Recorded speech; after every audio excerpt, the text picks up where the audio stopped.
Ne, razumeš?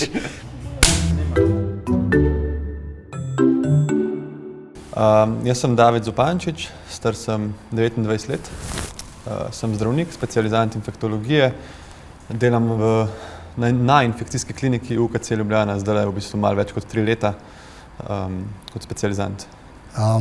Zdaj sem slišal 13 ljudi, tako da sem rekel, da se vsaj malo počutim po moje, recimo 5% od tega, kar vi zdravniki dajete čez, ker že 2 dni poslušam te zgodbe težke in prijem dan tako vsaj 20 kg teži, tako da svaka vam čast. Ne? Ja, hvala. Ne, mogoče bi več ljudi v bistvu zelo profitiralo od take izkušnje, se mi zdi. No. Mi pa zelo nekako mi je blizu to, kar si rekel, da počutiš se malo težji, ko priješ domov. Ti pa povem še, kaj te še bolj sesuje pol, ko priješ domov in se nekako probaš balansirati, nekako si rečeš, pomagal sem, komur sem lahko, naredil sem vse, kar lahko. Pa pridejo pa te nasprotni nekako argumenti, da ne rečem nekako napadi socialnih omrežij, ljudi, ki pravijo, to je brez veze, to ne obstaja, to je vse kar neki, vsi lažejo, ne, ti pa imaš v glavi te grozne izkušnje. Ne, in to je tisti kontrast, ki te najbolj poškoduje in pri katerem se najbolj boriš in zaradi česar se tudi zelo redko kdo od nas vključuje v neke debate na teh socialnih omrežjih. Ne. Pa ti kdo reče, ti reče friend, ne, kaj pišejo, da jim kaj napiš, ne, pa ti rečeš, lej, fizično ne morem se te vse za računalnik po 12-urni izmeni pa tam začeti, daj prosim verjem, da pač ljudje mislim, ni to nekako presega moje zmožnosti, no, psihološke. Ampak še tvoja izkušnja s tem nekako gre že prej, za ne vem kdaj v Afrika, ne vem, te stvari. Ja, jaz sem bil, 3 mesece smo šli na skupina 5, tik po diplomi, kot mlad zdravnik. To tudi infekcijska klinika organizira že vrsto let, zdaj je na pauzi seveda zaradi epidemiologije, ampak odprave v tropski svet, Zambija, Uganda, Madagaskar, Kenija. In smo bili v eni misijonski bolnišnici 3 mesece. V Zambiji nora izkušnja. Jaz sem zdaj bi mogoče mogel v zadnjem letu premisliti, ampak do covida sem vsem govoril, to je bila najbolj nora izkušnja v mojem življenju. In delo seveda tudi ne, vidiš malarije, vidiš bolezni, ki jih tukaj nikakor ne, parazitoze, rumene mrzlice in je bilo odlično, noro, zanimivo, predvsem pa ta toplina ljudi, ne. Tam so tako izjemno hvaležni, ne, pa imaš outreach, se pravi, to outreach pomeni, da iz te centralne bolnice, ne, se nekako odpelješ na 30-40 km v neko vas in tam pač prideš ti kot zdravnik, 2 sestri, 2 tehnika, en zobni tehnik in pač se tam zbere ta lokalna skupnost in ena sestra jih cepi, po vrstnem redu ti pogledaš, če ima kaj za pokazati, kakšne spuščaje to, in zobni tehnik jim razdeli nitke zobne, pokaže higieno, pogleda zobene in te outreach programi, to je njim vse, ne, to se vsi naguzijo tja, vsi samo da bomo čim prej na vrsti, kje, da bi kdo rekel ne, cepivo, zdravilo, to so, ker čutijo, ne, oni vidijo, da pač tisti, ki prideš ti tja, pa pomagaš, pa je pol boljš, ne. In mal je, ne, mi smo mal v eni taki čudoviti situaciji tle v Evropi, se smo, ne, se ko mal potuješ, vidiš, ali pa če bereš časopis, vidiš, ne. In to je nekako slaba plat tega, da se začneš spraševati, zakaj, mislim, ene stvari, ki se prej nisi, ne. Zakaj bi se cepil za ošpice, recimo, ne. Ali pa za te črne koze, ki so bile, ne, naši stari starši pa naši predniki, po moje, noben ali pa mogoče procent mali ljudi, da bi rekel, zakaj bi se pa zdaj jaz cepil, če pa so tam vsi bili flekasti, pa obležali tam po tleh, sterilnost je bilo zaradi mumpsa in tako naprej. Mamo, preveč nam je dober, mogli vsi malo v Afriko. Mal je ta vzrok, posledica se ni več čisto jasna, ne. Mi bi mogli reči, ful nam je dober, zaradi tega, ne. Dober nam je, ker imamo razvito znanost, ker imamo mir, ni vojne, imamo medicino, imamo cepiva, imamo neko varnost iz vseh vidikov, ne. In ko se zabriše to, ne, to kot ti ljudje rečejo, zdaj tudi mogoče v zadnjih letih je to ful popularno, ne, da zdaj vse naravno, kaj boš zdaj zdravila, kaj boš to, narava bo že pozdravila, naravno je vse, le kako so včasih živeli. Ja, počasih so živeli do 40 leta starosti, ne, včasih je bila smrt pri porodu 35% smrtnost, pa še več, ne. In nekako se mi zdi, da je tle ključno to, no, da se zavedaš, da ti je dobro zaradi teh stvari, ne da ti je dobro a priori in ti nekdo turi zdaj ta cepiva, da ti bo pa malo slabš mogoče celo, ne, to ni brez veze. Ampak se to, ne, folk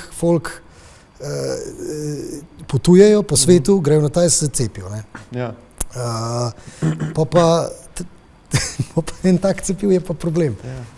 Ampak mislim, tako, ko se je začelo to je bilo tako glasno vse, zdaj se vsak spomnim, vsi smo tako komaj čakali to cepivo, vse zdel se mi je, no, mogoče tisti proti niso tako oglašali, ampak tako je bilo, kdaj bo, a bo kmalu, joj, se že preiskuje, ne, pa v medijih, ja, ne vem, testi so že na poti in tako. Pa zdaj pa, ne vem, mislim, to je malo ta COVID ratal en tak političen problem tudi se mi zdi in to je eno zelo široko vprašanje, ne, in zdaj se vse to, se mi zdi, politizira, da tudi na koncu ni to nekaj, kar bi ti rekel, a bi se cepil, bom vprašal zdravnika, ja, ok, se bom, ne, ampak si tako, zdaj kaj hoče oni, kdo je zaslužil, kdo je to naročil, kdo. In to so neka taka vprašanja, mislim, ki se niti, bom rekel, mene, se mi zdi, da se me sploh ne tičejo, no. Pa valjda bo una farmacevtska firma ful zaslužila, če je razvila cepivo za stvar, ki jo vsi rajo, vse države na svetu, ne. Medicina v resnici je iskanje kompromisov, ne. Ti ne moreš nikomu reči, da ti bom dal to, ne, ta antibiotik in bo samo pozdravil te bo in bo samo pozitiven efekt na tebe. Mogoče bo zginil izpuščaj, pa boš dobil drisko. Ne, mogoče naoparijo, mogoče boš videl, da si alergičen, bo mogla menjati. Ne, to ne moreš ti nekomu, zato si vedno pravim, paste se tistih, ki grejo na TV, na socialno mreže, pa ti dajo vse odgovore naenkrat. Pa ti rečejo, to je tako, to ni tako, to je tako, to bo tako. Ne.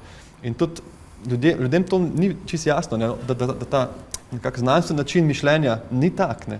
In pol, ko gre eden od, recimo, iz infekcijske klinike NIJZ, gre na televizijo, pa nekaj govori in pol čez 2 tedna reče, v bistvu je pa zdaj tako. Pa so vsi, aha, on sploh ne ve. Mislim, on pove to, kar ve, ne zdaj. In potem so na voljo novi podatki in reče, lej, novi podatki so taki. To ni tako, maske so zdaj za vse, ne, prej smo rekli samo za tiste, zdaj smo ugotovili, da pa tako, aha, zakaj si mi pa prej, si mi pa lagal, ne, na Instagramu pa že skozi govori, da je vse brez veze, ne, on pameten. In to, mislim, tist, ki ti pride, pa ti da na pladnju vse odgovore tega sveta, ti ne bo nikoli nekaj pametnega povedal. To sem se jaz naučil.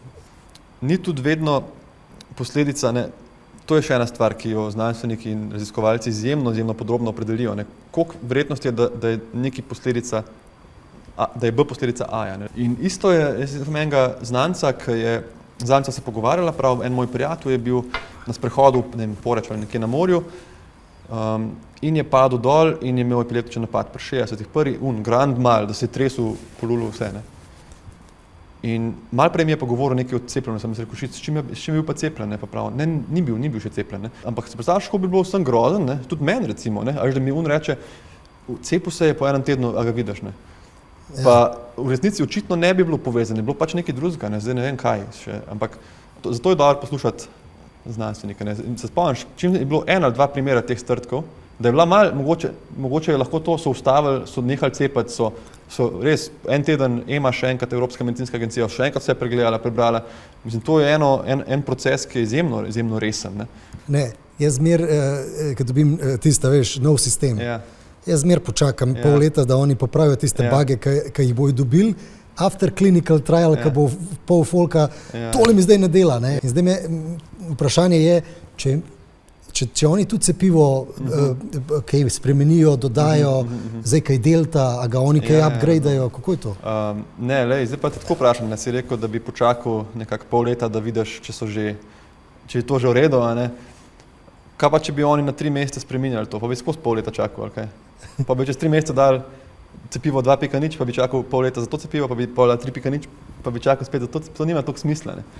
Zdaj tako 2 stvari sta, no, prvič je bilo hitro pri nas cepivo, hvala Bogu, ampak ljudje se morajo zavedati, da to ni bilo zato, ker bi preskakvali določene ključne stopnje v procesu, ne. Prvič je bilo zato, ker je cel svet na tem delu, drugič, ker je bilo ogromno denarja vloženega, ne. Ker research, da dobiš ti pač za neke raziskave denar, to nikoli ni zelo lahko. In tretjič, enostavno vzorec ljudi, na katerem so to pač razvijali, pač preučevali, je bil toliko ogromen. Se pa ne modificira stalno, ne, zato ker to nekako bi porazili našo željo, da mi vidimo zdaj po enem letu pa pol, a to cepivo drži, koliko časa drži, a rabiš nov odmerka, ne, in tudi modifikacije so zelo zahtevne, ne, to spet ni tako, da oni lahko kar malo spremenijo, to mora iti preko etičnih, preko vseh raziskovanj, preko pač vseh skupin, ki bojo potrdili, da je to spet varno, da to lahko uporabimo, ne, in to, ko ti dobiš za neko zdravilo, za nek generik dovoljenje, to ne moreš pol ti kar reči, zdaj bom pa jaz probal malo to spremeniti, mogoče bo boljše, ker ni šans, pol ne smeš tega prodajati pod tem imenom. Kako je zdaj, kako je pa bilo, no, v teh najhujših trenutkih, spikih, kako se temu reče, no, ko je šlo vse najbolj narobe, pa največ največ okuženih, pa največ prišlo k vam? Enostavno pač dotok ljudi v intenzivno enoto je bil tako hud, da ti ne moreš reči, če ne bi dobil tega, bi dobil pa gripo. Ja, super, ne, če bomo imeli 500 ljudi na ventilatorjih, pa bo tle ena prometna nesreča, kam boš pel tega 20-letnika? Na kjer ventilator ga boš dal, ne? Vse to ni, ko ljudje pravijo, to mi gre na živce, ne, v bistvu pravijo, obnašamo se, kot da je COVID edina bolezen.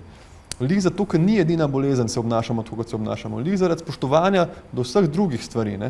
Ker če bomo rekli, vsi ni edina bolezen, naj bo kar hoče, lahko ali zapremo vrata, pa unik pridejo, bojo dobesedno na tleh umrli pred bolnico, bomo rekli, sorry, COVID postelj imamo 100, si 12 v čakalni vrsti, tle vzem listek pa počakne. Ali pa pač rečemo, to je grozen, ne? Mi moramo omejiti dotok, zaprimo čim več, neke pametne ukrepe, dajmo, a ne maske, razkuževanje rok, dajmo probati toliko, da bojo intenzive lahko še tiste slepiče, prometne nesreče, meningitise, sepse, da bojo vse to lahko še nekam šlo, a ne? Da bojo lahko ljudje z rakom pač prišli do hematologa, ne da bi šli tam čez 4 COVID čakalnice, ne da bi ležali z nekom v sobi, ki ima to, ne? Ja, ampak tle je zelo, jaz sem dojel, recimo na meni, jaz posebej gledam, ko so meni ljudje, toliko pa toliko jih je umrl, sem si jaz mi rekel, to ni ne cilja na mene, a ne? Kao, jaz sem mlad pa zdrav, ne? Ampak, ko sem pa začel ljudi slišati, da so zboleli, pa zdaj že 6 mesecev, 9 mesecev, ne morejo več kot 3-4 ure delati, ne morejo, mislim, toliko enih side efektov. Ja. To je tudi malo smešno, ker ljudi toliko skrbi zdaj, kaj bo dolgotrajen učinek cepiva. Stranski neželeni učinki čez 2 leti, zdaj to ne vemo, ne. Ampak vse cepivo, ne, če pogledamo, kako deluje cepivo, nekako tisti agens, ki ga on naredi, da se mi odzovemo z imunskim sistemom na to stvar, to razpade, ne, nekje v 2 tednih največ, tista mRNA, če nas to skrbi, ne. Tisti spike proteini, ki so bili zdaj blazna fama, ne, kako pa to bo zdaj se nabiralo v telesu, to pač razpade, ali ga mi dobesedno pač polulamo, ali ga uniči naš imunski sistem, zato smo se tudi cepili, da ga uniči, ne. Medtem, ko COVID, ne, če pa pogledamo, pa res ne vemo, kaj na dolgi rok dela, oziroma vidimo že, da nekaj dela, da lahko zelo slabše, nekako tudi motne koncentracije, motne ravnotežja pravijo, vrti se nekaterim, ne. Pa poglejmo recimo biopsije možganov, ne. COVID, virus SARS-CoV-2 so odkrili tudi v možganih. V tem olfaktornem centru, če gledamo, ne, to je ta center za voh, to je najstarejši center v možganih praktično, ne. To je ta del možganov, ki ga imajo že plenilci, ne, von, nekako osnovna povezani tudi s tisto čustveno komponento, z limbičnim sistemom, ki veste, da če pogledaš kožo smeti ali pa če ga zavohaš, koliko drugače je, ne. No in zdaj kaj pomeni to, da so ta virus odkrili v biopsijah možganov? Ne vemo, ne, saj ne vemo, lahko nič. Ampak če potegnejo paralelo s špansko gripo, kjer so tudi bolniki izgubljali občutek vonja in so pol leta in leta kasneje odkrili zgodnji nastop Parkinsonove bolezni, ker je pač ta možganski center bil vpleten, ne. A pomeni to kaj, ne vemo, ampak a bi zdaj mi raj tvegali, da to cepivo, ki smo ga v nekih najbolj sterilnih in posebnih pogojih za ljudi sintetizirali z vsem znanjem, ki ga imamo, da mogoče bo to čez par let kaj naredili, ali nek virus, ki je prek ne vem kjerega pangolina do netopirja iz največje džungle preskočil na človeka in mu je edin cilj, da se razmnoži, pa da postane prevalenten na svetu, ne. Da ima mogoče to neke kronične posledice v možganih, ne, pa najdel so ga v srcu, imamo miokarditise tudi, imamo, mislim, ni se to zahecati, no, in tudi mlad človek se strinjam s tabo, ne, če mi zboliva nava, jaz mislim, da noben od naju ne bo na smrtni postelji ogrožen, ne bo na ventilatorju, najbrž, ne, ampak ne vem pa kaj, ne vem, čez 3-4 leta, ali bom jaz še vedno težko šel laufati, ali bom imel neke kronične bolečine v sklepih, ali mi bo lase izpadali, ne vemo, ne, tako da jaz mislim, da ne glede to smo proti cepljenju ali ne, no, ali pa se bomo cepili ali ne, ker to je v končni fazi pač odločitev posameznika, ampak dajmo temu virusu neko spoštovanje, ne, to ni to gripa, ni to nekaj, kar bi odkašljal 3-krat, pa bi bil, kada ni bilo nič. No, super, hvala. Z veseljem, hvala za vabilo. Veš, kako je pripravljen, tako je. Ja, veš da. Hvala. Super.